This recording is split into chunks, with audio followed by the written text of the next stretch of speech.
My 25 female. Dad passed away when I was very young, and my mom married my stepdad Lee when I was 5. Lee is wealthy, and my mom never had to work, and I was given everything growing up. The only thing we never received was acceptance from Lee's family. They were not pleased that Lee chose to marry a widow with a child. Lee and I were close, and he continued to care for me even after my brother, Sam, 18, was born. My mom clearly favored Sam and didn't really focus much on me. Lee's relatives warmed up to my mom a little with the birth of Sam, but I was still treated like something invisible. Sam was often invited to Lee's relatives' houses to play, and he and I are not very close. I decided to go to university overseas, and Lee gave me enough money that I didn't have to work or worry financially. He also was the only one calling or writing me regularly. I talked to my mom and Sam like once every couple of months during my university days. After graduation, Lee wanted me to come home, but I wanted to work and be on my own for a bit. The virus happened and I was unable to fly back. When the lockdown was over, my family came to visit me once and left when I preferred to continue working where I am. Lee came to visit me a few more times by himself. A few months ago, Lee passed from a disease he never let anyone know he had. In his will, he left his businesses and house and most valuables to his relatives. My mom almost nothing, though she can keep what he has already given her: 2 cars, jewelry, and cash, $60,000. My mom never legally married him. Sam, $150,000, and the rest of the money to me. It was 7-figure USD, a life-changing amount. Turns out Sam is not Lee's biological child, which he found out only recently. My mom and Sam were mad, of course, and demanded that I share money with them. I said I'm willing to put the money in some low-risk investments and we can split the gain. Not good enough. They want at least 25% each of what Lee left me. I argued that it's not like they are left destitute. Sam can still go to a good university if he cares enough for further education, and my mom has enough money to get her own place, and the investments will give us all long-term incomes. They called me greedy and planned to take legal action, but Lee's relatives told them that they could make my mom and Sam's lives very difficult if they tried to give me a hard time and go against Lee's wishes. I intend to do as I promised them, splitting the gains from the investment with my mom and Sam. I won't let them touch the money Lee left me, though, because I don't trust them to not go through that money in just a few years. Am I the a-hole? Not the a-hole. You aren't his biological daughter, but the daughter he chose. Splitting the gains is already nice from you, but don't give your mother too much, otherwise she will pay a lawyer to sue you. Not the a-hole. The best way to honor Lee's wishes is to let them have exactly what he wanted and no more.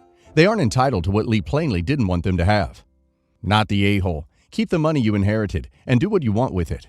And please talk with a tax advisor for your country before proceeding with your plan to split the gains from the investments. Remember that because those investments will be in your name, you're likely the one to be liable for the taxes on those gains. Update. I talked to a lawyer. I told her my plan to continue living overseas and that I planned on going low contact with my mom and brother. She said I should set aside money for my mom and brother in the form of a trust fund. They will be paid X amount per month, the dividend from low-risk investments, but can't touch anything else. I don't trust them both with a huge amount of money, so this way they will always have a steady income in their lives. I know this is against Lee's wishes, but I just need to take care of them this last time. I already have a will set up that everything will go to charities. I make decent money at my job, so I set up a will a while back. My family knows this when everyone visited me that one time. Sam still has a year of school before university, so he should still be living with my mom in the meantime. My mom has a room in a high-rise that Lee gave her a while back, so they should be fine with a place to live. I plan to support Sam's university expenses. He's not academically inclined, but in our culture, he will definitely be pushed to go to university. I'm still working with my lawyer to see how that can be without having to get too heavily involved. As to why Lee never found out before about Sam. My mom is mixed race, while both of her children's fathers and Lee are the same race. Sam and I look like her, so it's hard to tell. Don't know why Lee decided to investigate after all this time. He was to blame for Sam being spoiled too, with how much he had been letting Sam spend over the years. My mom is 10+ years younger than Lee. Maybe that's why she had the affair. She has a university degree, so she can find a job if she wants. Her jewelry should be worth near 6 figures though, so there's always that. Lee's relatives took carrying out his intentions seriously. Ever since Sam became problematic in his teens, the relatives tolerated him for their blood connections. Now that he is not, my mom and Sam are instantly in their bad book, I guess. Once this mess is more settled, I'm thinking of asking my workplace for a relocation. A change of scenery would be nice. I like my job, so I think I will continue working, but maybe my vacations can get a little more extravagant from now on. So I, 28 female, dated my ex, 31 male, for 4 years. Over this period, I got to meet his family and got along very well with everyone, particularly his brother's eldest daughter, 15 female now, 11 when I first met her. She was incredibly shy when we first met and had trouble making friends, but we had a lot of the same nerdy interests, so I've taken her out on outings related to those interests, like cons and trips to the hobby stores, along with my group of friends, who all adore her and see her like a little sister. Being around people who share her interests has made her more confident, and now she has a ton of friends her own age in addition to still going with us to cons. Her parents have even thanked me for helping her come out of her shell. Well, around 2 months back, I discovered my boyfriend and one of my friends, Hannah, 27 female, had been having an affair for almost a year. After a lot of tears and both of them begging for forgiveness, I broke up with him and Hannah was cut out of the friend group. All our other friends were disgusted by what she did. I was worried this would mean I wouldn't be allowed around niece anymore, but her parents told me that they had no issues with me remaining in her life, since I had become a family friend. Here's the issue. I didn't tell niece about the cheating, but she must have put 2 and 2 together when X and Hannah started dating immediately after our breakup, and Hannah was no longer part of the group. Now she's refusing to talk to either of them. My ex reached out to me for help, and I told niece that she didn't need to be angry at her uncle on my behalf, but she said that she was just disappointed he'd do that to someone, and she'd be mad even if it were not close. I said he still loved her, but I let the conversation drop after that, as I didn't see what else I could say to mend their relationship, other than downplaying what X did, which would feel like lying, since I'm still incredibly hurt over what happened. That was not good enough, and X has called me a vindictive bee over the situation, and accused me of using a kid to get back at him. Hannah is also upset because she has also become close to niece as part of my friend group, but now niece is acting extremely cold to her. They both think I should stop talking to niece altogether, because I'm obviously poisoning her against them. Niece's parents say I'm in the clear, and niece's mom has confided that she'd rather I stay in her daughter's life over X. But I can tell X is hurting over this, as he really does love niece. So, am I the a-hole? Not the a-hole. He is reaping what he sowed here. Cheating hurts more people than just the person being cheated on. I guess he's finding that out now. Not the a-hole. She is 15 and can make her own decisions about who she doesn't want to be around. Your ex is just mad that there are additional negative consequences for his actions. Not the a-hole. He made his choices and, surprise, they had consequences. She is 15. She isn't an idiot. And I'd be more concerned for her if she knew and thought it was completely okay that he did that. He just needs to give her time and not push it, and maybe she'll reach out to him. In the meantime, keep doing what you're doing. It sounds like your relationship has been really good for her. I'm female 36, has 4 children, male 22, female 21, female 9, and female 3. My oldest children are married and recently had children. My son and my daughter-in-law have a 10-month-old son, and my daughter and son-in-law have a 1-year-old daughter, and she's currently pregnant. The problem lies when my son and daughter-in-law confronted me and my husband on why we are much closer to my daughter and her family. When my daughter gave birth, she wanted me in the delivery room with her, so I knew her firstborn since the day she was born, and I and my husband are obsessed with her. The exact opposite was for my son and daughter-in-law. They didn't even tell us their son was born until almost a week after. That was fine since that was their choice. What made the boat tip was when my family would ask when we could meet the baby, and they told us we couldn't see the baby until he was older. This did confuse us a bit, since her parents were able to meet him the same day he was born, but we didn't question it. We didn't meet him until Mother's Day, this year. My son and his family decided to visit with the baby. The baby was cute and did try and bond with her, but my daughter-in-law didn't even let us hold her. Anyways, I was showing my son and his family around because my house has changed a lot since I last saw them. Everything was fine until they saw that my daughter's children had a playroom, bedroom in my home. They asked if their son had a room in my home, and I said no because this is the first time I've seen him in person. My daughter-in-law got upset and said that it didn't matter because I should be treating my grandchildren equally, and for the whole day I've been showing my daughter's kids more attention. I then told her that me and my husband have been trying to bond with their kid, but we weren't even allowed to hold him, and that she was crazy to think he would have a room here when we probably aren't going to see him again until Christmas. She ended up getting upset and dragged my son and their kid out of the house.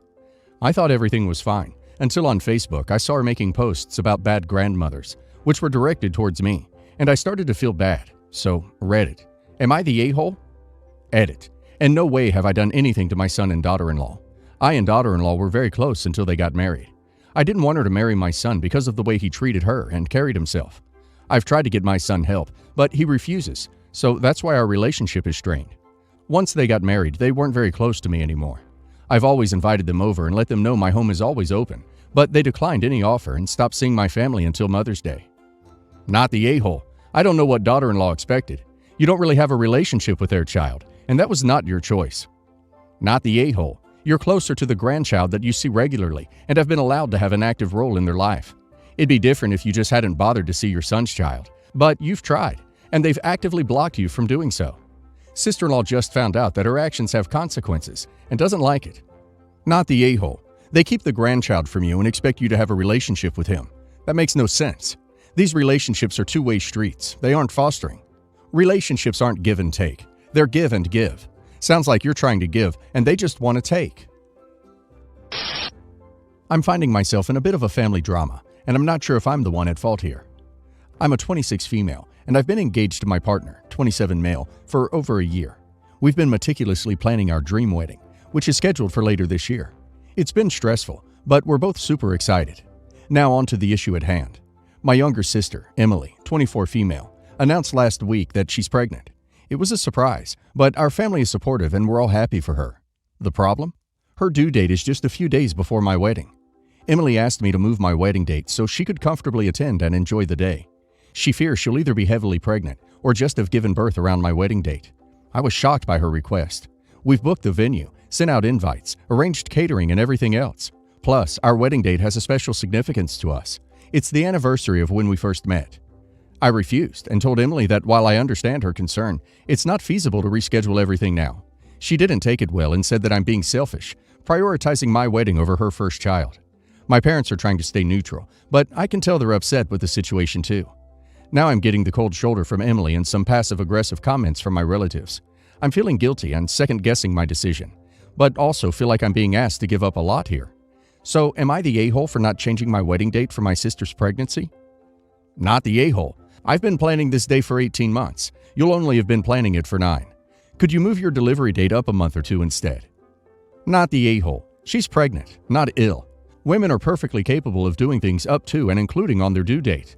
They're also perfectly capable of going out and about with a newborn, if they're comfortable with that. Unless it's a high-risk pregnancy, or there are other complications, she needs to suck it up. Her pregnancy doesn't make her more important than you. Not the a-hole. That's not how life works. You don't get to ask someone to just change their wedding day because your circumstances changed. Keep your date, and tell your sister to jog on and focus on preparing for motherhood. My wife, 26, and I, 27, have a friend, let's call her Nancy, 26, who works for an airline company in the U.S. She works within the company and has access to flight records and personal information. My wife and I were hanging out with Nancy a couple weeks ago, and she kept casually bragging about how she had been searching up celebrities and had found out emails, phone numbers, multiple addresses, and other personal details. Nancy claims to have found information on over 20-plus celebrities, including some huge names.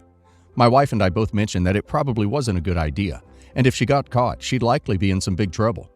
A few days after, I was hanging out with another friend, let's call him Tony, 27, who also works for the same airline company, but in a different sector. I had mentioned what Nancy had been doing, and he agreed that it was a bad idea and she would end up in pretty serious trouble for looking up such information. This Friday, I received an angry phone call from Nancy, who was yelling about how I had told her boss what she was doing, and she had been fired for looking up personal celebrity information. I explained I had mentioned it to another friend, but I didn't think he would tell anyone. It turns out Tony had mentioned it to his girlfriend, who ended up telling her best friend, who works above Nancy in the company. This led to Nancy's boss finding out and consequently firing her. Tony's girlfriend found out that Nancy had searched over 100 celebrities and had accessed information including family contact info and addresses. My wife is split and says I shouldn't have spoken about it, but also agrees that what Nancy was doing was pretty creepy, and this was a consequence of her bragging. Am I the a-hole? Not the a-hole. Oh, the irony. She wants what she told you to stay private, even though she violated the privacy of so many others. She ducked around and found out. Not the a-hole, and good job. You exposed a glorified stalker. Even though you didn't do it intentionally, Nancy either knew or should have known the consequences of talking about something like that, and she's choosing to take it out on you instead of holding herself accountable. She's lucky the airline didn't get sued, and if she wrote down or otherwise kept any of the contact information somehow, she's heading for an eventual lawsuit herself. Not the a-hole. You didn't get her fired. She got herself fired. I feel like that is an important thing to point out. I'm sure you're not the only one she bragged about too, and it would have gotten back to her boss eventually. Unprofessional and a breach of privacy. Not cool.